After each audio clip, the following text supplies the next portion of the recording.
Querido amigo, hoje estou com a minha Bíblia aberta em Lucas 23 e quero convidá-lo a estudar comigo a segunda e última parte desse capítulo, do versículo 26 a 56, restando depois apenas o capítulo 24, o capítulo da ressurreição, para nós concluirmos os nossos estudos no Evangelho de Lucas.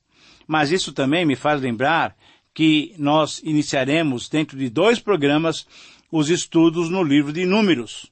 Prepare o seu grupo de amigos, de irmãos, prepare o seu grupo de estudos e inicie a leitura de Números para ir se familiarizando com o seu conteúdo.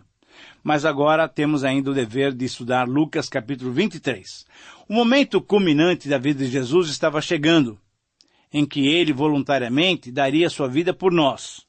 Foi para exatamente esse momento que ele foi enviado pelo Pai, demonstrando o seu grande amor por todos nós, como nós vemos em João 3,16.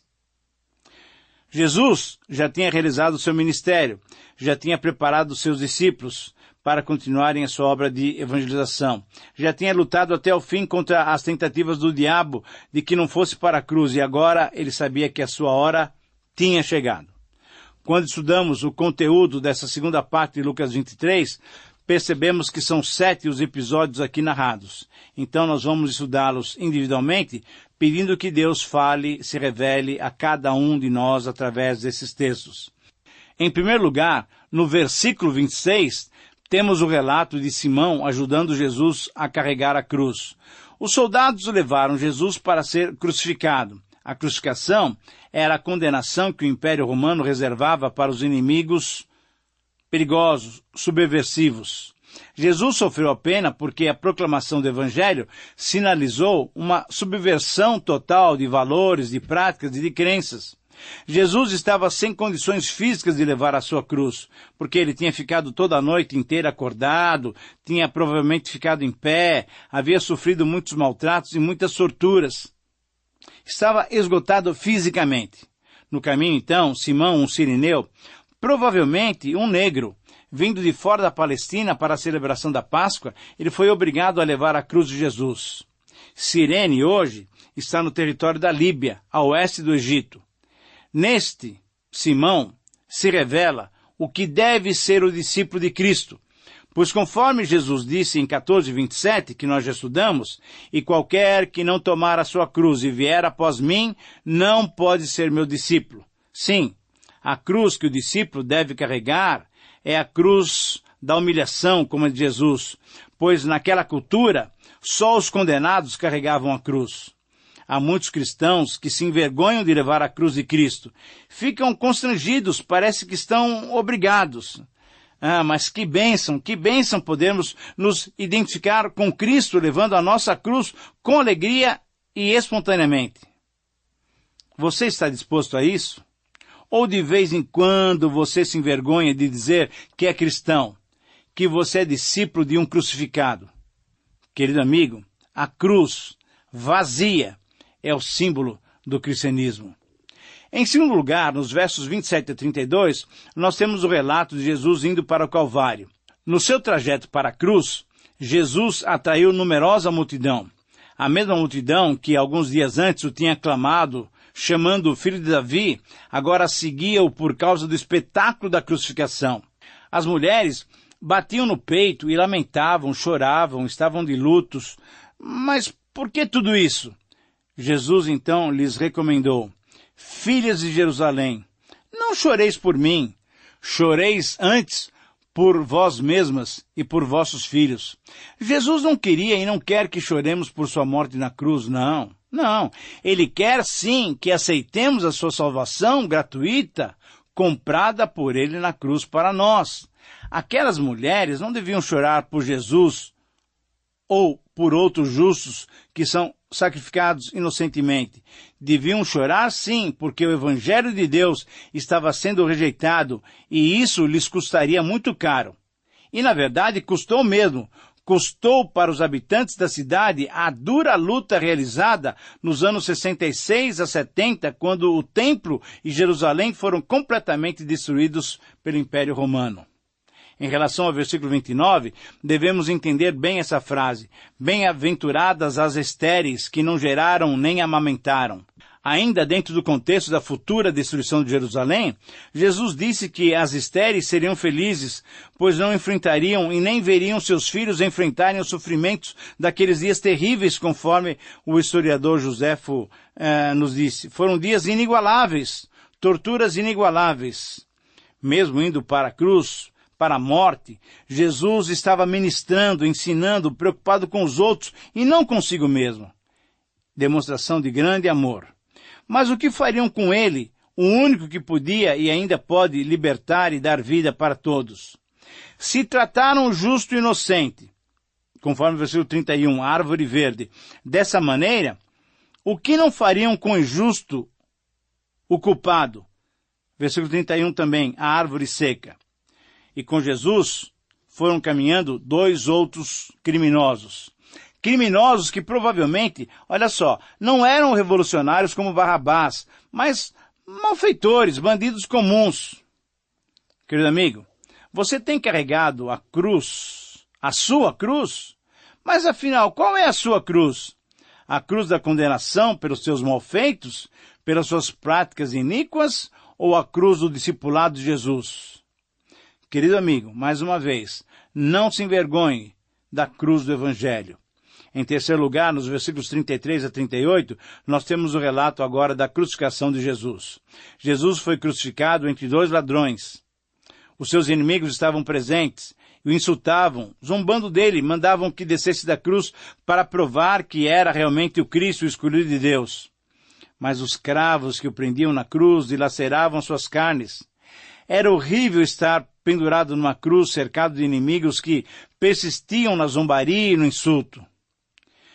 Jesus foi crucificado entre os dois criminosos, cumprindo uma profecia de Isaías 53:12, que dizia: foi contado com os transgressores, contudo, levou sobre si o pecado de muitos, e pelos transgressores intercedeu. As Escrituras salientam que o enviado de Deus seria considerado como um criminoso. Mas por quê? Porque aos olhos dos maiorais era crime desejar que todos tivessem vida e agir para que isso acontecesse. Por quê? Porque a igualdade era um crime. Mas para quem? Para aqueles que queriam manter-se no poder. Por isso mesmo Jesus dizia: Pai, perdoa-lhes, porque não sabem o que fazem. Foi num momento assim que Jesus dirigiu ao Pai a sua prece, suplicando perdão para os seus adversários, demonstrando intimidade com o Pai, com Deus, filiação, mas demonstrando o seu grande amor por todos nós. E as reações? Os soldados lançaram sortes e repartiram as roupas de Jesus. O povo olhava. Era uma testemunha passiva, ou melhor dizendo, uma testemunha impotente, que tinha sido manobrada, manipulada pelas autoridades. As autoridades, os chefes, zombavam de Jesus e do Evangelho de Deus, que eram as boas novas de salvação para todos. Analisando então cada um desses participantes, nós vamos ver o seguinte. Primeiro, as autoridades estavam jubilosas, pensando que com a crucificação de Jesus tinham obtido grande vitória. Segundo, o povo estava como sempre volúvel, uma hora indo para uma direção, outra hora indo noutra direção. E em terceiro lugar, os soldados que tinham lhe oferecido vinagre tinham zombado e caçoado, desafiado Jesus a salvar-se a si mesmo, coitados. Eles eram os piores, eles estavam na pior situação. O sistema os explorava, e eles ainda tinham que defender esse sistema injusto. Muitas vezes eles nem tinham consciência disso. Esses soldados, infelizmente, zombaram daquele que podia lhes dar uma verdadeira liberdade através do conhecimento da verdade. Querido amigo, avalie sinceramente a sua vida e responde com honestidade em que grupo desses você estaria. Com as autoridades, com o povo ou com os soldados?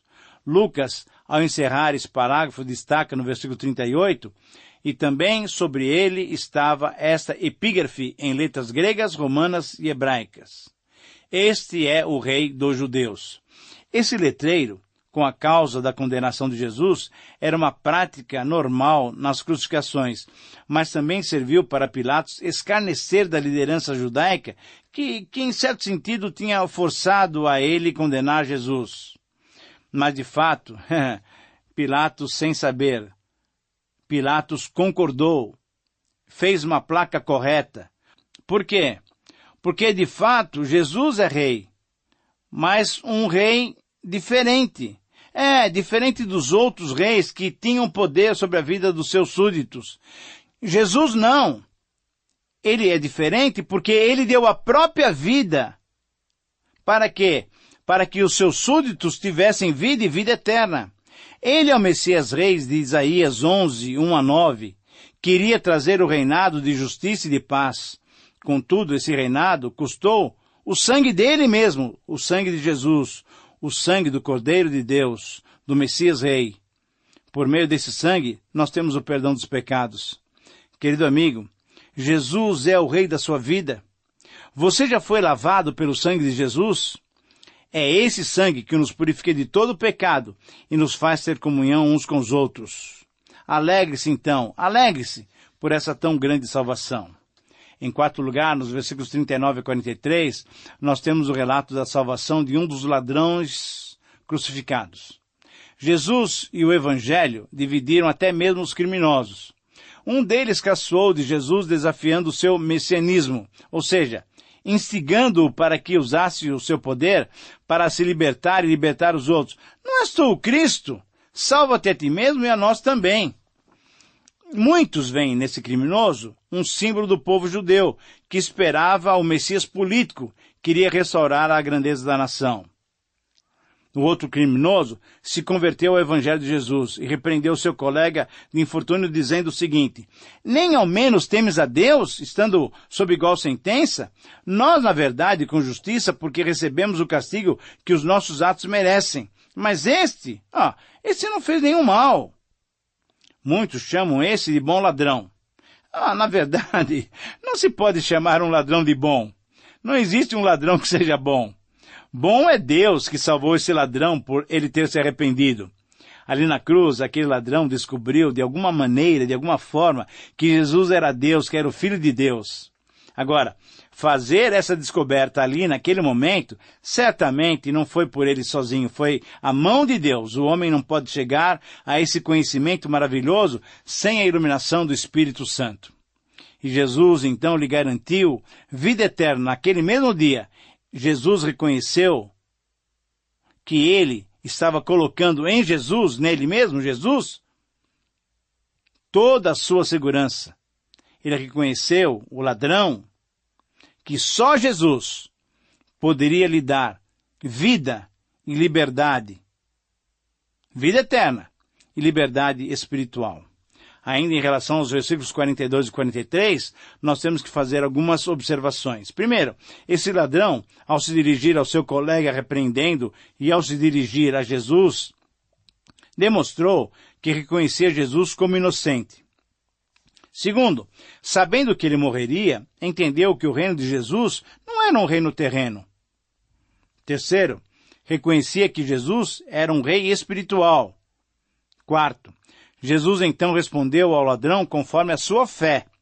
E quinta observação, a promessa de estar no paraíso era uma promessa de estar num lugar ou numa condição de bem-aventurança celestial daqueles que morrem no Senhor, conforme Apocalipse 14, 13, enquanto ainda aguardam a ressurreição. E Cristo, querido amigo, Cristo ainda pode dar para quem quiser, para quem crer, essa mesma garantia de salvação agora, hoje, se arrependido, qualquer um aceitar como Salvador, como fez o ladrão naquela cruz. Em quinto lugar, nos versículos 44 a 49, nós temos o relato da morte de Jesus. Lucas é muito simples ao descrever a morte de Jesus. Os sinais que a precedem são típicos da corrente profética que anunciava o dia de Yahvé. Escuridão, sol que para de brilhar, lua, enfim, nós podemos constatar isso em Amós 8, Joel 2, Sofonias 1. Conforme o versículo 45, o véu do santuário se rasgou. de cima a baixo. Deus não estaria mais encerrado num templo nacional, mas estaria presente em ação através do Espírito Santo em todos os lugares em que fosse dado o testemunho de Jesus. Todos esses sinais são simbólicos, indicavam que Deus estava intervindo radicalmente na história humana. Jesus, então, conforme o versículo 46, morreu usando as palavras do Salmo 31, versículo 5. Pai, Pai, nas tuas mãos entrego o meu espírito. E dito isso, expirou. Nessa frase está o ponto culminante do Evangelho de Lucas. Devemos lembrar sempre que o autor desse evangelho era um médico. Portanto, o médico Lucas, o Dr. Lucas, atestou no seu evangelho que de fato Jesus morreu. Ele expirou, isto é, morreu mesmo. Era o Cordeiro de Deus que tira o pecado do mundo, morrendo em seu lugar e em meu lugar. E as reações? Conforme o versículo 47, vendo o centurião o que tinha acontecido, deu glória a Deus, dizendo, verdadeiramente esse homem era justo. Um ponto importante em favor do centurião foi o louvor a Deus. Mas, além disso, só declarar que Jesus é justo não é o suficiente. Temos que louvar a Deus e declarar que Jesus é Deus. É Salvador e nosso Senhor pessoal. Aquele centurião era um subordinado do poder que matou Jesus através das suas mãos. Naquele momento, porém, ele reconheceu a perversidade desse sistema que estava servindo. Era um sistema que matava o justo. Então, o que se poderia esperar desse sistema? Com certeza, injustiças. Conforme o versículo 48, uma outra reação foi a reação das multidões. As multidões reunidas para esse espetáculo, vendo o que havia acontecido, retiraram-se a lamentar, batendo nos peitos. O povo se arrependeu, batendo no peito. As pessoas reconheceram o grande engano que haviam cometido rejeitando aquele que lhes propunha a liberdade e a vida. Caindo em si, então, cada um reconheceu que tinha sido enganado pelas autoridades. Coletivamente, eles foram manipulados, foram manobrados pelas autoridades. Mas só o choro não é suficiente. É necessário, diante de Jesus, no arrependimento e fé, recebendo-o como Salvador e Senhor. Conforme o versículo 49, entretanto, todos os conhecidos de Jesus e as mulheres que o tinham seguido desde a Galiléia permaneceram a contemplar de longe essas coisas. Mais uma reação de mais um grupo de pessoas. Os amigos, as mulheres, os discípulos de Jesus ficaram à distância de um ponto em que podiam testemunhar tudo. Naquele momento não fizeram nada. Estavam olhando para compreender. Eles seriam as futuras testemunhas que continuariam o que Jesus começou e, principalmente, testemunhariam a todos que houve morte para o perdão dos nossos pecados, para que pudéssemos novamente nos relacionar com Deus. Querido amigo, você tem se colocado à disposição para ser uma testemunha fiel dessa morte tão especial, dessa morte singular? Dessa morte que nos dá vida, você tem testemunhado? Esse é o nosso chamado. Esse é o nosso privilégio. Em sexto lugar, nos versículos 50 e 53, nós temos o relato do sepultamento de Jesus. A essa altura, o Evangelho parece que iria decepcionar. O homem justo e forte fora derrotado e seria sepultado. José de Arimateia, que era um membro do Sinédrio que condenara Jesus, mas ele mesmo não concordava com essa decisão, pelo contrário, ele era bom e justo e esperava a vinda do reino de Deus, ele era como aquele velho Simeão, lá no capítulo 2, versículo 25. E conforme o versículo 52, tendo procurado Pilatos, ele pediu-lhe o corpo de Jesus. Agora, conforme o versículo 53, qual foi o significado desse seu gesto? José de Arimateia, ao pedir a Pilatos a liberação do corpo de Jesus para colocá-lo no túmulo, agiu em concordância com as palavras do Senhor Jesus, lá em João 12, 24. Em verdade vos digo, se o grão de trigo caindo na terra não morrer, fica ele só, mas se morrer, produz muito fruto. Ao enterrar a semente da vida, ela brotaria com mais força e frutificaria para a eternidade. Querido amigo, é esse o nosso chamado. Somos chamados para morrer, para que assim possamos viver para proclamarmos as virtudes daquele que nos chamou das trevas para a sua maravilhosa luz. E em sétimo e último lugar, nos versículos 54 e 56, temos o episódio das mulheres preocupadas com a preparação do sepultamento. Mas tudo isso estava sendo feito meio às pressas, porque era a véspera da Páscoa, que começava ao escurecer da sexta-feira. Essa Páscoa seria diferente. Era uma festa que comemorava a libertação da escravidão do Egito. Mas afinal, o que iria acontecer nessa Páscoa? Celebrariam sim a libertação dos pecados para aqueles que se arrependessem e crescem nessa morte de Jesus em seu lugar. Sim, havia novidade no ar. As mulheres que observavam tudo foram preparar perfumes e bálsamos. Prepararam-se para ungir um morto, mas foram surpreendidas. Mas isso nós veremos no próximo capítulo, no próximo programa. As mulheres, chamadas muitas vezes de útero da vida, pareciam pressentir algo. As mulheres descansaram no sábado, e Jesus descansou no útero da terra. Algo iria brotar. Bom, chegamos assim ao final de mais um tempo de estudos no Evangelho de Lucas. Terminamos assim o capítulo 23. Eu sou muito grato a Deus por ter nos orientado. Sou grato a Deus pela sua fidelidade em ouvir as nossas considerações nesses 30 programas. No programa seguinte, teremos o capítulo da ressurreição, o capítulo da vida nova em Jesus Cristo. Eu oro para que Deus nos capacite a cada um de nós a aplicar essas verdades em nossas vidas e assim nos tornarmos mais semelhantes ao Senhor Jesus Cristo. Que Deus te abençoe. Escreva para nós. Esperamos realmente a sua correspondência, por carta ou por e-mail, através da Bíblia. Escreva para nós, compartilhando como tem sido a sua vida, como tem sido o impacto desse programa no seu ministério. Um grande abraço e até o próximo programa.